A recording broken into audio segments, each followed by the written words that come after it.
నమస్కారం, నేను మీ కాకి వినోద్, ఎస్సీ రిజర్వేషన్ పరిరక్షణ సమితి రంగారెడ్డి జిల్లా ప్రధాన కార్యదర్శి. మిత్రులారా, శ్రీ శ్రీ అంబాత్రేయ క్షేత్ర పీఠాధిపతులైనటువంటి ఆదిత్య పరాశరి స్వామి గారు తన క్షేత్రంలో గురు పౌర్ణమి వేడుకలు నిర్వహించడం జరిగింది. ఆ వేడుకలను ఉద్దేశించి జర్నలిస్ట్ మనోజ్ అనే ఒక లుచ్చనా కొడుకు స్వామివారిని వాడు వీడు దొంగ స్వామీజీ, ఫేక్ స్వామీజీ, అసలు ఈయన స్వామీజీ కాదు అని చెప్పి నోటికొచ్చినటువంటి అవాక్కులు చివాకులు చేస్తున్నటువంటి మనోజ్ గాడికి నేను సవాల్ విసురుతున్నా. జర్నలిస్టు ముసుగును తొడుక్కున్న నీవు ఒక దళిత సామాజిక వర్గంలో పుట్టిన స్వామీజీని వాడు వీడని మాట్లాడితే చెంప చెల్లు మంటదరా ముండా కొడుకని కూడా ఈ సందర్భంగా తెలియజేస్తున్నా. అరే విధవా, బుద్ధుందారా నీకు?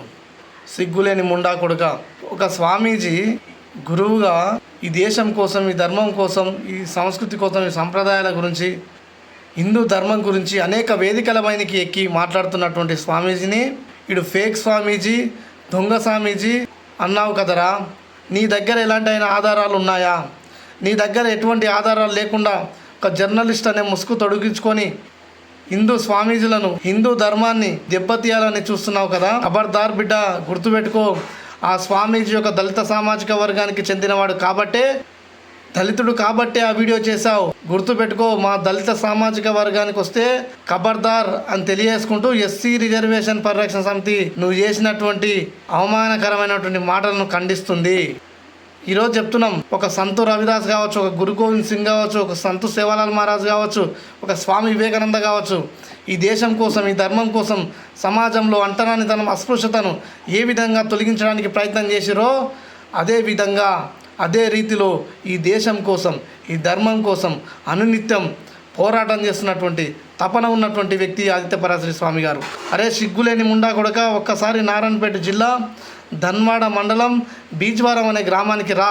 కళ్ళు తెరుచుకొని చూడు. అక్కడికి వచ్చి స్వామివారు ఎన్ని సేవా కార్యక్రమాలు చేస్తున్నారు. అక్కడ ఉన్నటువంటి లోకల్లో ప్రభుత్వ పాఠశాలకు వెళ్ళాలంటే రాకపోకలకు ఇబ్బంది అవుతుందని తెలుసుకొని ప్రభుత్వ పాఠశాలకు వెళ్ళే విద్యార్థులకు ఒక బస్సును ఉచితంగా ఇచ్చి దానికి డ్రైవర్ను, అందులో డీజిల్ సొంతంగా ఖర్చు పెట్టుకొని చేపిస్తున్నటువంటి గొప్ప స్వామీజీ ఆదిత్య పరాశరి. అంటే కమ్యూనిస్టు భావాలు ఒళ్ళు నిండా నింపుకున్న నీవు, విదేశీ మతాలకు అమ్ముడుపోయిన నీవు, నేను హిందూ అని చెప్పుకుంటున్నా లుచ్చనా కొడక. నువ్వు హిందువే కాదు, అసలు కమ్యూనిస్టు భావాజాలాలు ఉన్న ఒక లెఫ్టిస్ట్ భావాజాలను నెత్తిలో పెట్టుకొని హిందూ ధర్మం మీద, ఇలాంటి స్వామీజీల మీద దాడి చేయాలని చూస్తే నీ నాలుక కోస్తామని కూడా ఈ సందర్భంగా తెలియజేస్తున్నా. రా బీజార్ గ్రామానికి.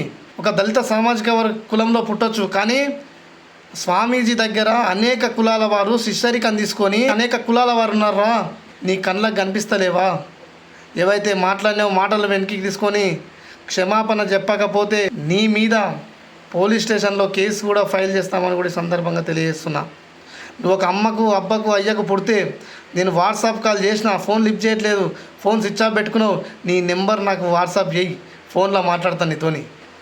చిలుకూరి బాలాజీ దేవాలయంలో ప్రధాన అర్చకులుగా పనిచేస్తున్న శ్రీ రంగరాజన్ అయ్యగారే అంబాత్రేయ స్వామీజీ ఆదిత్య పరాశరి గారిని తన భుజాల పైన ఎత్తుకొని ఆలయంలోకి తీసుకెళ్లిన చరిత్ర నా స్వామీజీదిరా. అలాంటి గొప్ప గొప్ప మహానుభావులే ఆ స్వామీజీ గురించి చెప్తూ ఉంటే ఆనందంతో పొంగిపోతున్నటువంటి నా దళిత సామాజిక వర్గం అలాంటి స్వామీజీ గురించి మాట్లాడితే ఖబర్దార్ బిడ్డ అని తెలియజేసుకుంటూ ముగిస్తున్నా. జై భీమ్, జై హింద్.